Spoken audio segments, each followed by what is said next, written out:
È terribilmente crudo l'esito dell'autopsia, per ora non ufficiale ma ufficiosa, eseguita su Flaviano Pampagnin, il 63enne imprenditore calzaturiero originario di Fossò, ma da tempo residente a Stra nel veneziano, deceduto la mattinata di venerdì 11 agosto all'ospedale County di Timișoara in Romania, in seguito alle percosse subite da un 27enne del posto dopo un banale incidente stradale. È evidente una doppia rottura dell'osso del collo, botte terribili, colpi mortali, dati quasi certamente sapendo di provocare la morte. Sarebbe dunque questa la causa della morte di Pampagnin e cambia così anche la ricostruzione delle ultime ore di vita dell'uomo.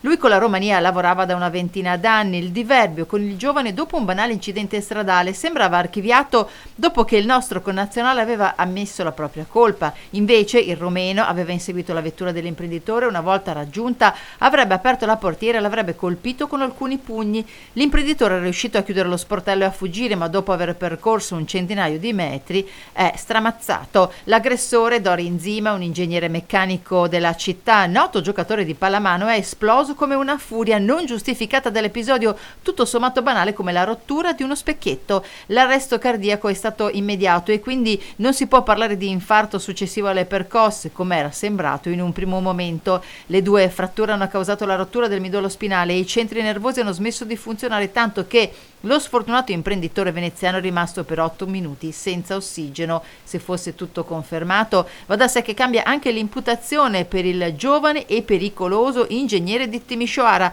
che rischia, secondo la legislazione locale, fino a 36 anni di carcere.